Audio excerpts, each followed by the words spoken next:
Hello students, कैसे हैं आप लोग। चलिए बेटा स्टार्ट करते हैं आज की क्लास। और आज की क्लास स्टार्ट करते हैं अपन रिवीजन से, जो कि अपन ने लास्ट क्लास में पढ़ा था। ठीक है, तो लास्ट क्लास में हमने क्या स्टार्ट किया था? लास्ट क्लास में हमने टॉपिक स्टार्ट किया था production possibility curve. What we started in the last class was production possibility curve. अगर मैं बात करूं तो प्रोडक्शन क्या होता है? Production is the process. Production क्या है? एक प्रोसेस है। Production is a process. Production is a process. Process of what? Process of converting the input into the output. जिससे कि हम क्या करते हैं प्रोडक्शन में? हम इनपुट को क्या करते हैं प्रोडक्शन में? हम इनपुट को आउटपुट में कन्वर्ट करते हैं।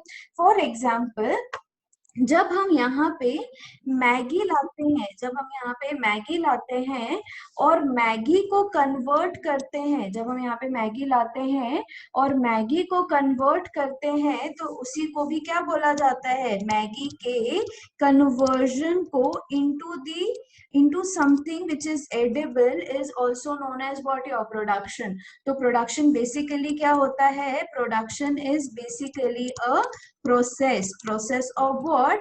Process of converting the input into the output. इस प्रोसेस में हम इनपुट को कन्वर्ट करते हैं into the desired output. फिर नेक्स्ट वर्ड हमने क्या पढ़ा था? नेक्स्ट वर्ड हमने पढ़ा था यहाँ पे पॉसिबिलिटी। नेक्स्ट हमने पढ़ा था यहाँ पे पॉसिबिलिटी। तो पॉसिबिलिटी की अगर बात की जाए तो पॉसिबिलिटी का मतलब होता है संभावना, किसी भी चीज का अनुमान लगाना is nothing but the possibility. फिर उसके बाद कर्व। तो कर्व क्या होती है? कर्व किसी भी इंफॉर्मेशन की ग्राफिकल प्रेजेंटेशन होती है। Curve is nothing but the information की graphical presentation. Curve is nothing but the information की ग्राफिकल प्रेजेंटेशन। तो जब हम किसी भी इंफॉर्मेशन को ग्राफ में प्रेजेंट करते हैं तो उसका जो आउटकम निकल के आता है उसे बोला जाता है कर्व। ठीक है, तो production possibility curve is nothing but the graphical presentation showing यहाँ पे प्रोडक्शन की अलग अलग पॉसिबिलिटीज। और स्टूडेंट्स, प्रोडक्शन पॉसिबिलिटी कर्व को और क्या बोला जाता है? Production possibility frontier. और बोला जाता है प्रोडक्शन पॉसिबिलिटी फ्रंटियर। और इसी को बोला जाता है ट्रांसफॉर्मेशन कर्व। ट्रांसफॉर्मेशन कर्व क्यों बोला जाता है? क्योंकि यहाँ पे हमने इनपुट को, यहाँ पे जो इनपुट है उसके उस चीज को ट्रांसफॉर्म किया इनटू दी आउटपुट, इसलिए से और क्या बोला जाता है? ट्रांसफॉर्मेशन कर्व भी बोला जाता है या ट्रांसफॉर्मेशन फ्रंटियर भी बोला जाता है। तो जल्दी से चालू करते हैं यहाँ पे प्रोडक्शन पॉसिबिलिटी कर्व के कॉन्सेप्ट को। तो बेसिकली स्टूडेंट्स, हम फर्स्ट क्लास से क्या पढ़ रहे हैं कि हमारे पास जो रिसोर्सेज हैं वो कैसे हैं? हमारे जो रिसोर्सेज हैं दोज रिसोर्सेज आर लिमिटेड। वो रिसोर्सेज कैसे हैं? लिमिटेड हैं। और उन्हीं रिसोर्सेज के कैसे यूजेस होते हैं? उन्हीं रिसोर्सेज के होते हैं ऑल्टरनेटिव यूजेस। ठीक है, फिर हमने यहाँ पे किसकी बात पढ़ी थी? हमने पढ़ी थी बेटा रामू काका की कहानी। रामू काका के पास भी क्या था? लिमिटेड रिसोर्स था। और उनका लिमिटेड रिसोर्स क्या था बेटा? लैंड। सिंस 1 एकड़ ऑफ लैंड गिवन था तो हमने क्या बोला कि वो कैसा है? लिमिटेड है। और इसी रिसोर्सेज के कैसे थे? Alternative uses. मतलब रामू काका के लैंड से भी कितने गुड्स प्रोड्यूस हो सकते थे? 2 गुड्स का प्रोडक्शन हो सकता था, नेमली व्हीट एंड राइस। मतलब इसी लैंड पे व्हीट का भी प्रोडक्शन हो सकता था और राइस का भी प्रोडक्शन हो सकता था। तो बेसिकली रामू काका के पास रिसोर्सेज थे गिवन रिसोर्सेज में 2 गुड्स प्रोड्यूस हो सकते थे, व्हीट और राइस। मतलब लैंड दोनों के प्रोडक्शन को क्या कर रहा था? सपोर्ट कर रहा था।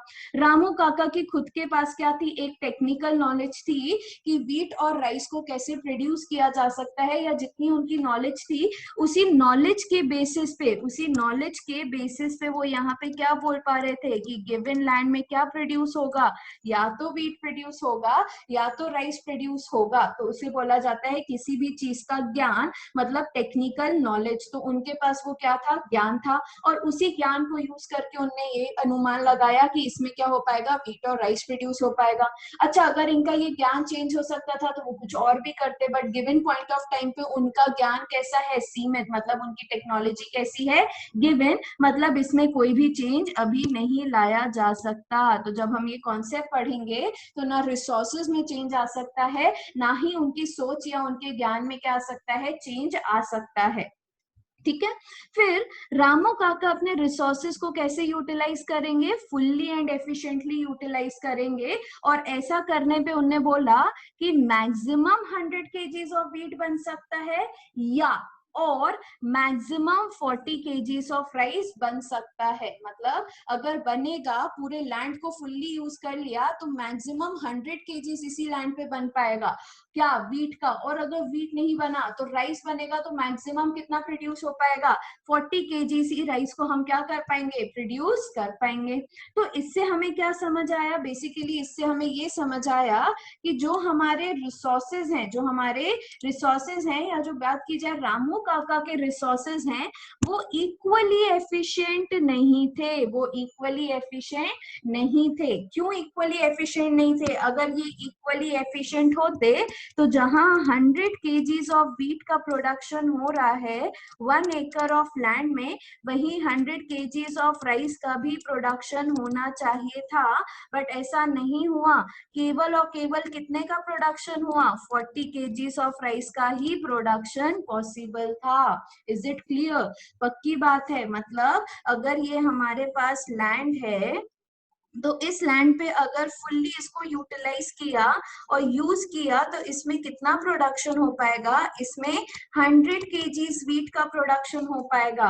और अगर इसी लैंड को अपन ने राइस के लिए प्रोड्यूस किया तो इससे जो आउटकम निकल के आएगा यूज करने पे, वो केवल और केवल 40 केजीज ऑफ राइस निकल के आएगा। मतलब हमारा लैंड राइस और व्हीट के लिए इक्वल प्रोडक्टिविटी शो नहीं करता। इस स्टेटमेंट का ये मतलब होता है। Is it clear to you?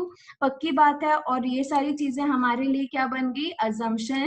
क्योंकि जब हम इस कॉन्सेप्ट को पढ़ेंगे, जब हम इस पूरे पीपीसी वाले कॉन्सेप्ट को पढ़ेंगे, तो जो भी हम कंक्लूजन ड्रॉ करेंगे इन सारे अजम्पशन के बेसिस पे ही क्या कर पाएंगे, ड्रॉ कर पाएंगे। अगर इनमें से कोई भी सिचुएशन चेंज हो गई तो हम पीपीसी के कॉन्सेप्ट के यहाँ पे कंक्लूजन्स को ड्रॉ नहीं कर पाएंगे। Is it clear?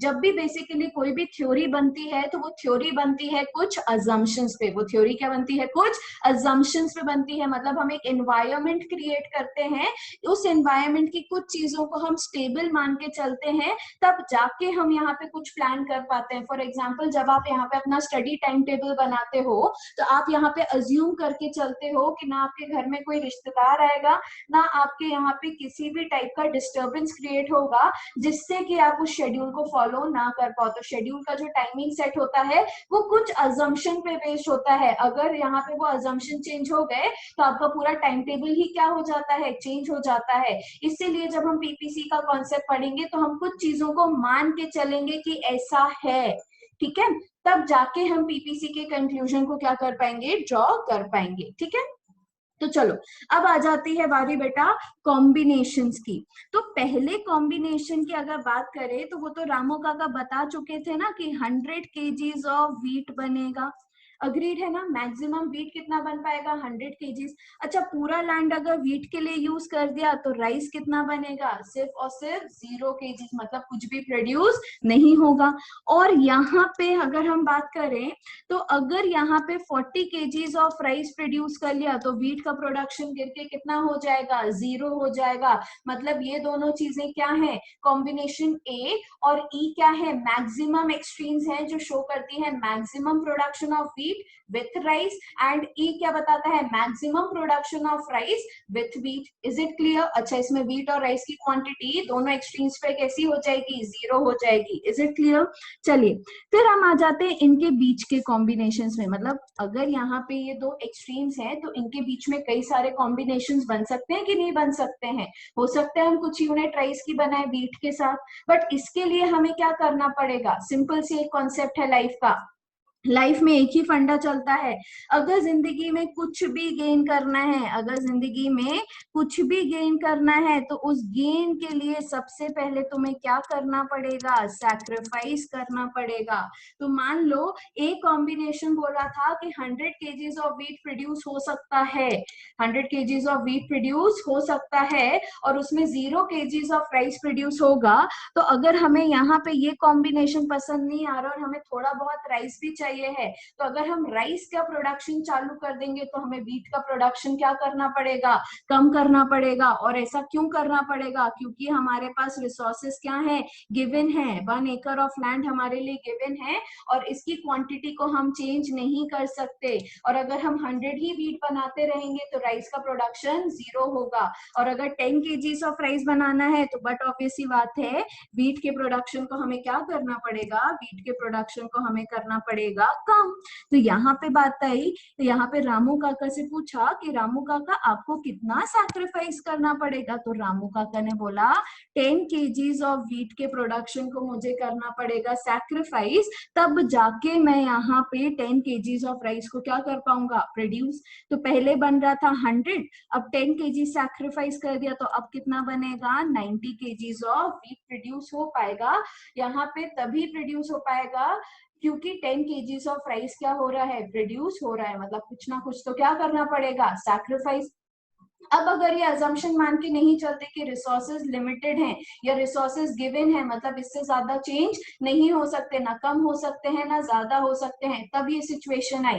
अगर हम अजम्पशन नहीं मानते तो हम क्या बोलते, भाई 100 केजीज वीट बना लो, अगले से थोड़ा और क्या कहते हैं लैंड खरीद लो, रिसोर्सेज को बढ़ा दो, तो साथ साथ 10 केजीज ऑफ राइस भी बन जाएगा। बट ऐसा करना हमारे लिए पॉसिबल नहीं है। फिर रामू काका से पूछा कि रामू काका अगर 10 की जगह 20 केजीज बनाओ तो क्या चलता है। तो उनने बोला कि 10 और केजीज प्रोड्यूस करने के लिए, मतलब एक कॉम्बिनेशन में, पुराने कॉम्बिनेशन के मुकाबले में 10 केजीज एक्स्ट्रा राइस प्रोड्यूस करने पे हमें व्हीट का करना पड़ेगा सैक्रिफाइस। तो अब हमने पूछा कि रामू काका कितना करोगे, 10 केजीज का सैक्रिफाइस करोगे क्या, क्योंकि पहले भी आपने क्या किया था, 10 केजीज का सैक्रिफाइस। तो रामू काका ने बोला कि आंसर इज नो, आप गलत बोल रहे हो। क्यों भाई, अपन तो बोल सकते हैं, बट रामू काका के पास खेतीबाड़ी की क्या थी, टेक्निकल नॉलेज थी। तो उनने बोला कि आप इस वाले पॉइंट पे आओ कि रिसोर्सेज इक्वली एफिशिएंट नहीं है। अगर आपको राइस के प्रोडक्शन को और बढ़ाना है तो आपके व्हीट के प्रोडक्शन को ज्यादा तेजी से क्या करना पड़ेगा, कम। क्योंकि हो सकता है पिछली बार 10 केजीज के सैक्रिफाइस में 10 केजीज व्हीट बन गया होगा, बट अगर इस बार और 10 केजीज बनाना है और 10 केजीज बनाना है तो इस बार हमें 20 केजीज ऑफ व्हीट को क्या करना पड़ेगा, सैक्रिफाइस। तो देखिए पहले कितना बन रहा था कॉम्बिनेशन बी में, 90 केजीज ऑफ व्हीट। अब हमने 20 केजीज का सैक्रिफाइस किया तो सी कॉम्बिनेशन में व्हीट मैक्सिमम कितना बन पाएगा, 70 केजीज। और ये मैक्सिमम व्हीट के साथ राइस कितना प्रोड्यूस हो पाएगा, 20 केजीज ऑफ राइस को हम क्या कर सकते हैं, प्रोड्यूस कर सकते हैं। सिंपल सा लॉजिक है, रिसोर्सेस कैसे हैं, लिमिटेड हैं, ठीक है। फिर उसके बाद हमने बोला कि एक और कॉम्बिनेशन बनाते हैं जिसमें राइस की क्वांटिटी को और 10 केजी से बढ़ा दिया, मतलब 20 केजीज की बजाय अब हम एक और कॉम्बिनेशन बना रहे हैं जिसमें 30 केजीज ऑफ क्या होगा, राइस होगा। तो मुझे बताओ क्या व्हीट का प्रोडक्शन कम करना पड़ेगा, बट ऑब्वियस सी बात है क्योंकि गिवन रिसोर्सेज के साथ 70 केजी और 30 केजीज ऑफ राइस तो बन नहीं सकता, हमें व्हीट के प्रोडक्शन को करना पड़ेगा कम। तो रामू काका से पूछा कि रामू काका एडिशनल 10 केजीज बनाने के लिए आप व्हीट का कितना सैक्रिफाइस करोगे। तो उनने बोला इस बार हमें ज्यादा व्हीट के प्रोडक्शन को सैक्रिफाइस करना पड़ेगा जिससे हम 10 एडिशनल यूनिट ऑफ राइस को क्या कर पाए, प्रोड्यूस कर पाए। तो बताओ कितना बन पाएगा, 70 केजीज तो ऑलरेडी बन रहा था, बट इस 70 के साथ राइस कितना बन रहा था, 20 केजीज। इस बार राइस का प्रोडक्शन कॉम्बिनेशन में कितना है, 30 केजीज। तो व्हीट का सैक्रिफाइस यहाँ पे कितना करना पड़ रहा है, रामू काका से पूछा तो उन्होंने बोला 30 केजीज करना पड़ रहा है। तो व्हीट का प्रोडक्शन गिर के कितना हो गया, 70 माइनस 30 केजीज इज 40 केजीज, ठीक है। फिर रामू काका से पूछा कि रामू काका अगर ऐसा कॉम्बिनेशन बनाया जाए जिसमें राइस कितना हो, 40 केजीज, तो व्हीट कितना होगा। तो उन्होंने बोला व्हीट का प्रोडक्शन हो जाएगा 0, मतलब इस कॉम्बिनेशन से इस कॉम्बिनेशन में आने के लिए और यहाँ पे 10 केजीज का और प्रोडक्शन बढ़ाने के लिए हमें 40 केजीज ऑफ व्हीट को क्या करना पड़ा, सैक्रिफाइस करना पड़ा। क्या करना पड़ा, हमें और सैक्रिफाइस करना पड़ा। इज इट क्लियर, पक्की बात है। और बेटा ऐसा क्यों करना पड़ा, इसका कारण सिंपल सा है कि हमारे रिसोर्सेज इक्वली एफिशिएंट नहीं है। हर बार जब हम एक नया कॉम्बिनेशन बना रहे हैं और उस कॉम्बिनेशन में जब राइस का प्रोडक्शन बढ़ा रहे हैं तो हमें व्हीट को सैक्रिफाइस करना पड़ रहा है। और कितना कितना सैक्रिफाइस करना पड़ रहा है वो डिपेंड करता है technical knowledge of the producer पे, जितना उसको लगता है कि ऐसा करना पड़ेगा। तो यहाँ पे ए कॉम्बिनेशन क्या बोल रहा था, ए कॉम्बिनेशन जो था वो बोल रहा था कि अगर किसी भी प्रोड्यूसर को इस लैंड पे व्हीट प्रोड्यूस करना है तो गिवन लैंड पे वो मैक्सिमम मतलब रिसोर्सेज को फुल्ली यूटिलाइज करने पे मैक्सिमम 100 केजीज ऑफ व्हीट बना सकता है विथ 0 केजीज ऑफ राइस। फिर कॉम्बिनेशन बी की बात आई, तो कॉम्बिनेशन बी में उसने क्या बोला कि कॉम्बिनेशन बी में वी कैन प्रोड्यूस 90 केजी। अगर हमें यहाँ पे राइस के प्रोडक्शन को बढ़ाना है तो राइस के प्रोडक्शन को बढ़ाने के लिए व्हीट के प्रोडक्शन को क्या करना पड़ेगा, कम। तो 10 केजीज ऑफ राइस के साथ साथ ओनली एंड ओनली क्या प्रोड्यूस हो पाएगा, 90 केजीज ऑफ व्हीट प्रोड्यूस हो पाएगा। फिर कॉम्बिनेशन सी हमने और ऑल्टरनेटिव ढूंढने चालू किए, तो कॉम्बिनेशन सी क्या बोल रहा था कि अगर 20 केजीज ऑफ राइस बनाना है, मतलब इस कॉम्बिनेशन के मुकाबले में, बी कॉम्बिनेशन के मुकाबले में अगर तुम सी में राइस का प्रोडक्शन बढ़ाना चाहते हो तो तुम्हें व्हीट का प्रोडक्शन और क्या करना पड़ेगा, कम। अच्छा ये कैसे आया, क्या 90 माइनस राइस का प्रोडक्शन 20 करके आया या 90 माइनस सैक्रिफाइस करके आया? तो 90 माइनस तुम क्या करोगे, पुराने प्रोडक्शन से तुम इस बार प्रोडक्शन और कम करोगे, तो तुमने यहाँ पे 90 केजीज माइनस 20 केजीज ऑफ कर लिया सैक्रिफाइस, तो कितना बचा, 70 केजीज ऑफ व्हीट।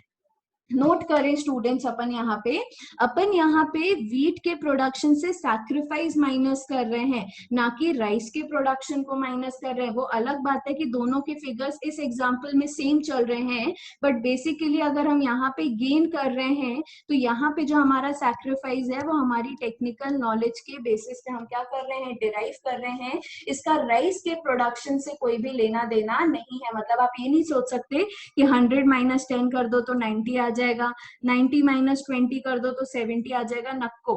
यहाँ पे बेसिकली 20 केजीज बन रहा है, तो उस 20 केजीज के लिए मतलब 10 और के लिए हमें 20 केजीज ऑफ व्हीट को क्या करना पड़ेगा, सैक्रिफाइस करना पड़ेगा। ये उसकी टेक्निकल नॉलेज कह रही थी, ठीक है। और ऐसा क्यों कह रही थी, हर बार वो ज्यादा सैक्रिफाइस क्यों कर रहा था हर एक कॉम्बिनेशन में, वो ज्यादा सैक्रिफाइस हर एक कॉम्बिनेशन में इसलिए कर रहे थे क्योंकि जो उनके पास रिसोर्सेज थे वो रिसोर्सेज उनके पास कैसे थे, लिमिटेड थे, और वही रिसोर्सेज इक्वली एफिशिएंट नहीं थे। तो कॉम्बिनेशन डी में जब हमने राइस के प्रोडक्शन को 10 केजी से बढ़ाया पिछले कॉम्बिनेशन के मुकाबले में, तो हमें व्हीट के प्रोडक्शन को ज्यादा तेजी से क्या करना पड़ा, कम करना पड़ा, ठीक है। तो यहाँ पे व्हीट का प्रोडक्शन गिर के कितना हो गया, 40 केजीज। और जब यहाँ पे इस कॉम्बिनेशन में, ई कॉम्बिनेशन में 10 केजीज और से प्रोडक्शन बढ़ाया तो हमें अपने प्रोडक्शन को व्हीट के क्या करना पड़ा, 40 केजी से कम करना पड़ा। मतलब गिर के ये कैसा आ गया, गिर के ये हो गया 0 केजीज। Is it clear? तो ये हमने क्या बनाई, अपने प्रोडक्शन की अलग अलग पॉसिबिलिटी। जब हमने इसी पॉसिबिलिटी को टैबुलर फॉर्मेट में प्रेजेंट किया, जब हमने इसी पॉसिबिलिटी को टैबुलर फॉर्म में प्रेजेंट किया तो हमें क्या मिल गए, रोज एंड कॉलम्स। और ऐसी प्रेजेंटेशन से जो टेबल बनती है उसे क्या बोला जाता है, शेड्यूल। क्या बोला जाता है, शेड्यूल। क्योंकि हमने प्रेजेंटेशन की है इसमें रोज एंड कॉलम के बेसिस पे। हमने जो प्रेजेंटेशन की है वो किसके बेसिस पे की है बेटा, यहाँ पे in the form of rose and column. तो जो आउटकम निकल के आया उसे क्या बोला जाता है, शेड्यूल। तो सबसे पहली डेफिनेशन अपने पास क्या आ गई, it is the tabular presentation. Production possibility schedule is nothing but the tabular presentation showing various combination. ये क्या बता रहा है, अलग अलग combination of two goods that can be produced with the given resources and technology। ये क्या बताता है, अलग अलग कॉम्बिनेशंस बताता है है, तो मैम आपके मन में बेटा ये क्वेश्चन आ रहा होगा कि मैम इसमें से हमें सारे कॉम्बिनेशन बनाने हैं या हम इसमें से अपनी रिक्वायरमेंट के हिसाब से किसी भी कॉम्बिनेशन को चूज कर सकते हैं। तो बेटा जब आप रेस्टोरेंट जाते हैं और रेस्टोरेंट में आपको अलग अलग कॉम्बोज दिए होते हैं, या डोमिनोज में जब आपको अलग अलग कॉम्बोज दिए होते हैं, तो वो आपको कॉम्बिनेशंस दिए होते हैं, आप उसे अपनी रिक्वायरमेंट के हिसाब से क्या कर देते हो, चूज कर देते हो। In the same way producer ने तो अलग अलग संभावनाएं देखी कि क्या क्या कर सकते हैं, बट वो जिस कॉम्बिनेशन को चाहे उस कॉम्बिनेशन को चूज करके अपने प्रोडक्शन को क्या कर सकता है, चालू कर सकता है। Is it clear? चले, अब आ जाता है बेटा मेन चीज इज हमारा जो टॉपिक था, वो टॉपिक है production possibility curve. Production possibility curve मतलब मैम जब हमने यहाँ पे टैबुलर डेटा को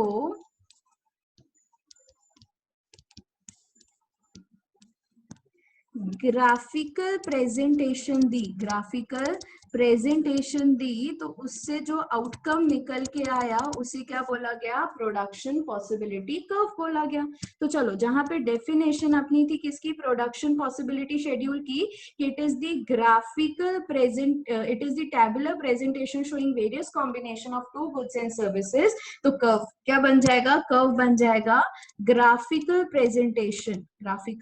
presentation showing various combination of two goods which can be produced with the given resources। मतलब इस डेफिनेशन में आपको सिर्फ और सिर्फ टैबुलर प्रेजेंटेशन को रिप्लेस कर देना है किससे, ग्राफिकल प्रेजेंटेशन से। डेफिनेशन कैसी होगी, सेम होगी।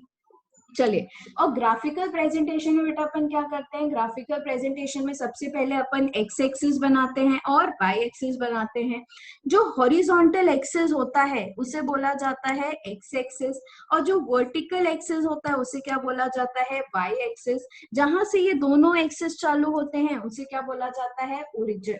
अग्रीड है ना, इतना आपको तो पता ही होगा, आपने 10th में पढ़ा होगा।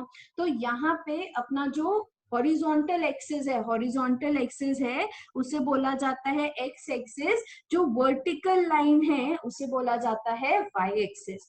अब इसी को स्टार्ट करने से पहले मैं आपको एक इकोनॉमिक्स का गोल्डन रूल बता देती हूँ प्रेजेंटेशन का। तो जो इकोनॉमिक्स का गोल्डन रूल है ना, वो गोल्डन रूल ये बोलता है फॉर ग्राफिकल प्रेजेंटेशन कि इकोनॉमिक्स में जो गेनिंग यूनिट होती है या जो गेनिंग गुड होता है, वो कहाँ प्रेजेंट किया जाता है, एक्स एक्सिस पे। ये गोल्डन रूल है, ये आपको ध्यान रखना है जब आप क्या बनाओगे, ग्राफ्स बनाओगे। और जो सैक्रिफाइसिंग है यूनिट, वो किस में प्रेजेंट करोगे आप, वाई एक्सिस पे करोगे। ये ध्यान रखना है बेटा कि गेनिंग यूनिट किस में आती है, एक्स एक्सिस में, और सैक्रिफाइसिंग यूनिट किस में आती है, वाई एक्सिस में। अपने लिए गेन कौन कर रहा था, अपने लिए हर कॉम्बिनेशन में हम एक एक यूनिट किसकी बढ़ाते जा रहे थे, राइस की। तो हमारे लिए गेनिंग यूनिट क्या है, राइस। और किसका हर बार सैक्रिफाइस कर रहे थे, एक कॉम्बिनेशन से दूसरे कॉम्बिनेशन में जाने के लिए, व्हीट का।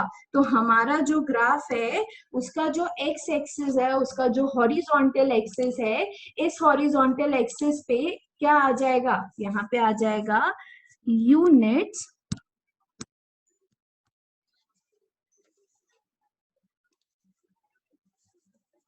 यहाँ पे आ जाएगा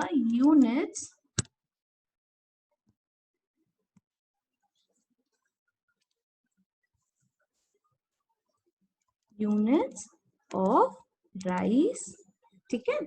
और यहाँ पे आ जाएंगे आपके, क्या आ जाएगा, sacrificing two units of wheat. दोनों की यूनिट्स किस में दी हुई है, केजीज में। तो जो भी हम फिगर लिख रहे हैं वो किस में दिया जाएगा, केजीज में।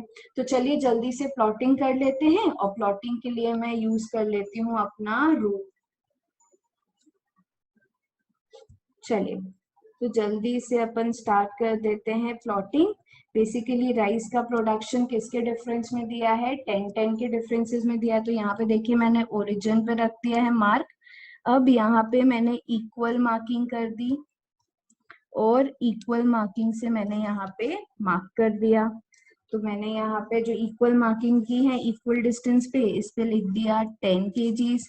यहाँ पे 20, यहाँ पे 30 एंड यहाँ पे 40।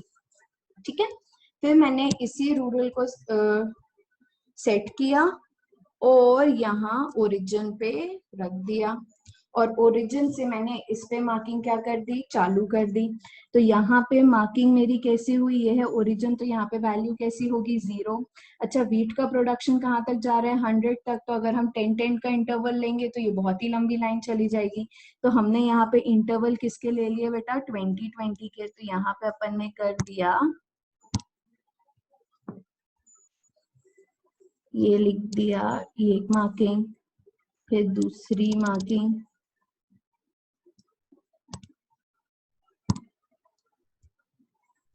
ये आगे दूसरी, ये आगे तीसरी,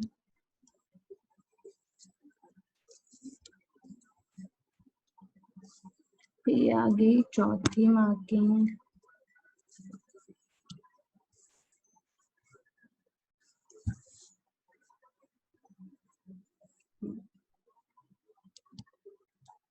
ये आगे चौथी, ये आगे पांचवी, ये आगे छठी, और ये ऐसे मैंने टेंटेटिव कुछ क्या कर दी, मार्किंग कर दी। ठीक है, चले, तो अब हम मार्क कर देते हैं अपनी फिगर्स को। तो ये फिगर यहाँ पे क्या आ गया, 20, this is 40, this is 60, this is 80 and ये हमारे पास आ गया 100। चलो, अभी पहला कॉम्बिनेशन क्या बोल रहा था, पहला कॉम्बिनेशन बोल रहा था कि 0 kgs of rice with 100 kgs of wheat. तो ये अपना क्या हो गया, कॉम्बिनेशन ए हो गया। फिर हमने आए, एक और लास्ट कॉम्बिनेशन कैसा था, ई। तो ये क्या हो गया हमारा एक्सट्रीम कॉम्बिनेशन, जिसमें 40 kgs ऑफ राइस था बट व्हीट का प्रोडक्शन कैसा था, 0 था। तो चलिए, अब जो भी कॉम्बिनेशंस होंगे वो इन दो एक्सट्रीम्स के बीच में क्या करेंगे, लाई करेंगे। तो हमने देखा कि इस कॉम्बिनेशन में 100 kgs ऑफ व्हीट बन रहा है विद 0 kgs ऑफ राइस। अब अगर हमें यहाँ पे 0 से राइस के प्रोडक्शन को ले जाना है 10 kgs में, तो उस प्रोडक्शन को ऐसे ही ले जाया नहीं सकता। उस प्रोडक्शन को करने के लिए पहले हमें यहाँ पे क्या करना पड़ेगा, सैक्रिफाइस। तो यहाँ पे अगर 10 kgs बनाना है तो यहाँ से हमने व्हीट के प्रोडक्शन को क्या कर दिया, कम। तो यहाँ पे जब कम किया तब जाके हम यहाँ पे क्या आ पाए, तब जाके हम यहाँ पे राइस को 10 kgs तक क्या कर पाए, प्रोड्यूस कर पाए। Is it clear. तो यहाँ पे हमने रूरल अगेन ली और हमने यहाँ पे देखा कि 10 kgs ऑफ राइस के साथ व्हीट का प्रोडक्शन कितना हो जाएगा, केवल और केवल 90 kgs हो जाएगा।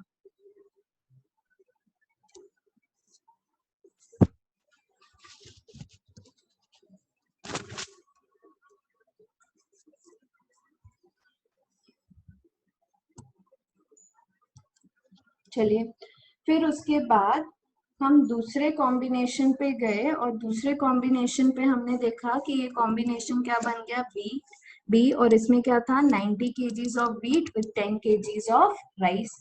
फिर उसके बाद हम गए कॉम्बिनेशन सी पे कि अगर मान लो 10 की वजह 20 करना है, मतलब 10 और एक्स्ट्रा kgs करना है, तो इस 10 को तभी बढ़ा पाओगे जब तुम राइस व्हीट के प्रोडक्शन को क्या करोगे, कम। तो इस बार हमें सैक्रिफाइस कैसा करना पड़ा, ज्यादा। और वो ज्यादा होके व्हीट का प्रोडक्शन कितना हो गया, 70। तब जाके हम राइस का प्रोडक्शन ला पाए 20 पे, तब जाके हम 10 और यूनिट्स को क्या कर पाए, गेन कर पाए। फिर हमने एक और कॉम्बिनेशन पढ़ा। एक और कॉम्बिनेशन में क्या बोल रहा था, एक और कॉम्बिनेशन बोल रहा था कि अगर यहाँ पे 10 और केजीज को बनाना है तो यहाँ पे व्हीट के प्रोडक्शन को क्या करना पड़ेगा, और कम। वो और कम कितना था, तो वहां पे और कम था 40 kgs। तो देखिए यहाँ पे व्हीट के प्रोडक्शन को हमने और क्या कर दिया, सैक्रिफाइस। तब जाके हम राइस के प्रोडक्शन को क्या कर पाए, गेन। और ये ऐसा इसलिए कर पाए क्योंकि हम अपने रिसोर्सेज को इंक्रीज नहीं कर सकते थे, हमें गिवन रिसोर्सेज में ही दोनों के प्रोडक्शन को क्या करना था, मैनेज। और लास्ट कॉम्बिनेशन क्या बोल रहा था, 40 kgs of rice with 0 kgs of wheat. ठीक है। अब किसी भी कर्व को बनाने के लिए जो भी हमने यहाँ पे पॉइंट मार्क किए हैं, उन पॉइंट को यूज करके हमें यहाँ पे क्या करना पड़ता है, एक कर्व बनाना पड़ता है। और कर्व बनाने के लिए सिंपल है, इन्हीं सारी प्लॉटिंग्स को जो एक्स एक्सिस और वाई एक्सिस के यूज से बनी है, उसके थ्रू हमें यहाँ पे क्या बनाना पड़ता है, एक लोकस, और लोकस के थ्रू क्या बनाना पड़ता है, कर्व। मतलब curve is nothing but locus of all the points, locus is nothing but joining of all the points which are plotted using the x axis and y axis। अब simple है, ये सारे combinations क्या बताते हैं, अलग अलग combination of goods which can be produced with the given resources, जो कि क्या हो सकते हैं, प्रोड्यूस हो सकते हैं with the given resources। is it clear to you? पक्की बात है, yes और no? बेसिकली यहाँ पे एक चीज बेटा मैंने आपको ऐसे लिख दी है समझाने के लिए, बट यहाँ पे जब अपन मार्किंग्स लिखते हैं ना, तो मार्किंग्स में पहले एक्स एक्सिस की मार्किंग लेते हैं और फिर वाई एक्सिस की मार्किंग लेते हैं। तो यहाँ पे अपना क्या हो गया, यहाँ पे अपना हो गया ये, this is 0 kgs of rice on the x-axis and 100 kgs of wheat on the y-axis। Combination B क्या बोल रहा है, 10 kgs of rice on the x-axis and 90 kgs of wheat on the y-axis। Combination C बोल रहा है 20 kgs of rice with यहाँ पे 70 kgs of wheat। Combination D बोल रहा है 30 kgs of rice with 40 kgs of wheat, and combination E बोल रहा है 40 kgs of rice with 0 kgs of wheat। All these are different combination। Producer को जो चाहिए वो इन कॉम्बिनेशन से क्या कर सकता है, चूज कर सकता है। बट मैक्सिमम एक्सट्रीम्स बताते हैं कि जो भी कॉम्बिनेशन चूज वो करेगा, वो ईदर इस कर्व के लाइन पे करेगा, मतलब इस कर्व के कोई भी पॉइंट को वो चूज करेगा, वो उसके रिसोर्सेज में क्या हो सकते हैं, प्रोड्यूस हो सकते हैं, या वो इससे अंदर के किसी कॉम्बिनेशन को चूज करेगा, वो भी उसके रिसोर्सेज में क्या हो सकते हैं, प्रोड्यूस हो सकते हैं। बट अगर वो किसी भी कॉम्बिनेशन को बाहर चूज करेगा तो वो प्रोड्यूस नहीं हो सकता, क्योंकि ये मैक्सिमम प्रोडक्शन था जो इस कर्व ने कवर किया, जो प्रोड्यूस हो सकता था रिसोर्सेज से। इससे ज्यादा प्रोड्यूस करने के लिए आपको रिसोर्सेज को बढ़ाना पड़ेगा, जो कि अपन करंट सिचुएशन में यहाँ पे बढ़ा नहीं सकते। तो क्या बोल रहा है, combination A shows 100 lakh tons of wheat can be produced without any production of rice, whereas combination E shows यहाँ पे 40 lakh tons of rice or 40 kgs चले can be produced without any production of wheat। Beside these extremes, इनके अलावा और क्या क्या produce हो सकता है, there are many alternatives, but वो कहाँ लाए करेंगे, इसी मैक्सिमम एक्सट्रीम्स के बीच में लाए करेंगे, क्योंकि ये मैक्सिमम के अलावा और आगे कुछ बन नहीं सकता। अगर आप चाहो ना कि 0 kgs ऑफ व्हीट के साथ 50 kgs ऑफ राइस बना लो, तो पॉसिबल नहीं है। ये कॉम्बिनेशन को बोलेंगे this combination is not feasible।